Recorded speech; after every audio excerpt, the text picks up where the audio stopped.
This video sponsored by School of Business Organization Private Limited. ஷார்ட்டாக சொல்லணும்னா SPO.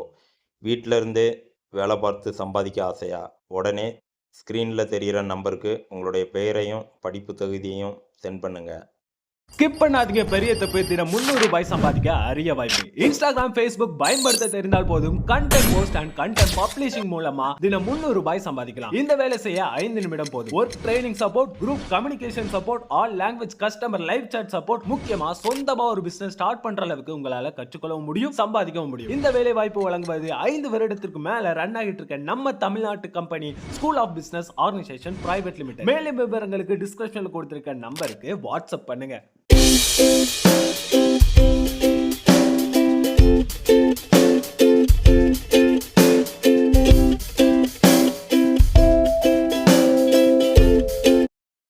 Hi friends, welcome to GSVVM Indians.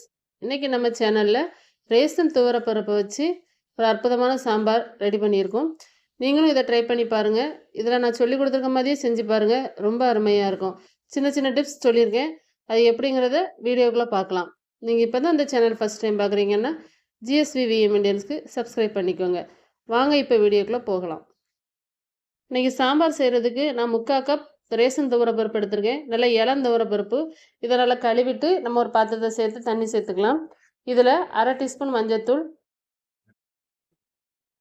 2 கட்டி பெருங்காயம், இதை சேர்த்து நம்ம அடுப்பில் வச்சு இதை வேக வச்சுக்க போகிறோம். இதை குக்கரில் வைக்கணும்னு அவசியம் இல்லை, இப்படி வச்சாலே இந்த பருப்பு நல்லா வெந்துடும். இதில் ஒரு சின்ன நெல்லிக்காய் சைஸு புளி எடுத்து ஊற வச்சுருக்கேன். இப்போ இதில் ஒரு 10 பல்லு பூண்டு, ஒரு 2 டீஸ்பூன் சீரகம், 3 பச்சை மிளகாய் சேர்த்து மிக்சியில் குறப்பாக அரைச்சி எடுத்துக்கிடுவோம். இப்போ இதெல்லாம் ஒரு ஓரமாக இருக்கட்டும். பாருங்கள், பருப்பு நல்லா வெந்து வந்துருச்சு. இப்போ நம்ம குக்கரில் கொஞ்சமாக எண்ணெய் சேர்த்துக்கலாம்.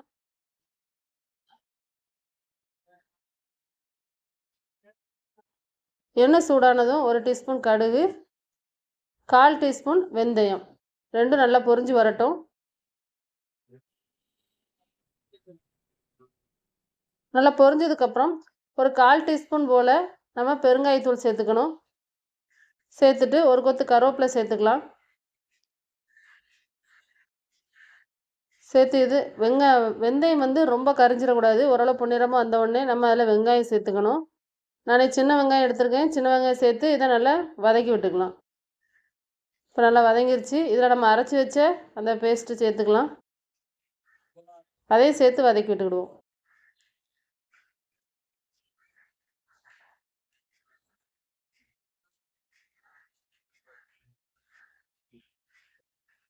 இதோட பச்சை வாசனை போனதுக்கப்புறம் தான் நம்ம இதில் தக்காளி சேர்த்துக்கணும். நான் இன்றைக்கி 4 மீடியம் சைஸ் தக்காளி சேர்த்துருக்கேன், கட் பண்ணி சேர்த்துருக்கேன். நீங்கள் இதே நல்லா வதக்கி விட்டுக்கோங்க.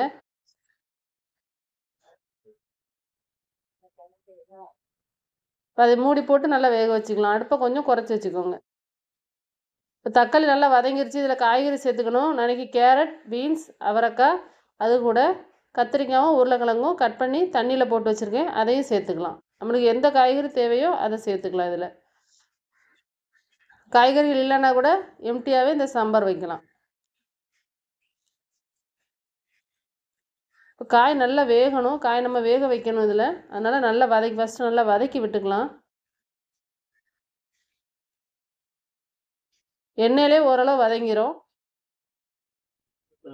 தேவையான அளவு உப்பு சேர்த்து திரும்ப நம்ம நல்லா வதக்கி விட்டுக்கிடுவோம். காய்க்கு தேவையான உப்பு இது. இப்போ மூடி போட்டு இதை வேக வச்சுருக்கோம்.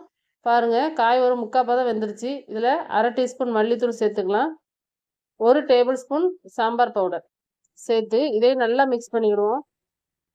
இந்த எண்ணெயிலே இதை வதக்கிக்கலாம். 1/4 டீஸ்பூன் மஞ்சத்தூளும் சேர்த்துக்கோங்க. இப்போ நல்லா வதங்கினதுக்கப்புறம் தேவையான அளவு தண்ணி சேர்த்துக்கிடுவோம். தண்ணி சேர்த்து இதை நல்லா கொதிக்க வச்சு வேக வச்சு எடுத்துக்கலாம்.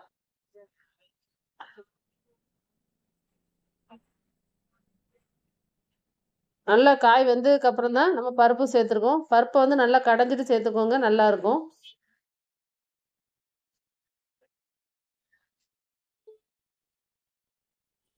சாம்பார் ரொம்ப மணமாக இருக்கும். இதே மாதிரி ட்ரை பண்ணி பாருங்கள். இப்போ நல்லா கொதிச்சு வந்திருக்கு.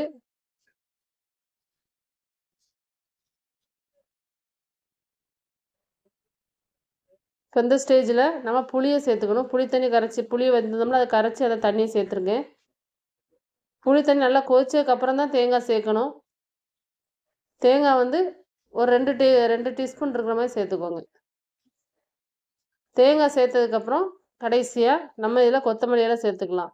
இதில் நம்மளுக்கு வேலை வந்து பருப்பு வேக வைக்கிறதும் காய் வேக வைக்கிறதும் தான். மற்ற வேலைகள் எல்லாமே கடகடன்னு முடிஞ்சிடும். மல்லி இலையும் கருவேப்பிலையும் சேர்த்து நம்ம அடுப்பை ஆஃப் பண்ணிடலாம். இந்த சாம்பார் வந்து நம்ம இட்லி தோசை கூட சாப்பிட்லாம். ரொம்ப சுவையாக இருக்கும். நீங்களும் இதேமாதிரி ட்ரை பண்ணி பார்த்துட்டு எப்படி இருந்ததுன்னு கமெண்ட் பாக்ஸில் கமெண்ட் பண்ணுங்கள். பிடிச்சிருந்தா GSV VMN சப்ஸ்கிரைப் பண்ணிக்கோங்க. ஒரு லைக் மட்டும் பண்ணிவிட்டு பாருங்கள். Thank you friends.